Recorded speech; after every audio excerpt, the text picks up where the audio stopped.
ఎగువ నుంచి భారీగా వరద వస్తుండటంతో నాగార్జున సాగర్ ప్రాజెక్టు భారీగా వరద నీరు వస్తోంది. నీటి మట్టం అంతకంతకు పెరుగుతుండటంతో 24 గేట్లను 5 అడుగుల మేర ఎత్తి నీటిని వదులుతున్నారు.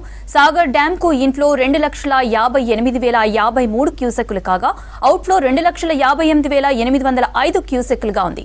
నాగార్జున సాగర్ పూర్తి స్థాయి నీటి మట్టం 590 అడుగులుండగా ప్రస్తుత నీటి మట్టం 588.50 అడుగుల మేర రికార్డైంది. పులిచింతలకు వరద తాకిడి పెరుగుతంతో 2 గేట్లు ఎత్తి దిగువకు వాటర్ రిలీజ్ చేస్తున్నారు.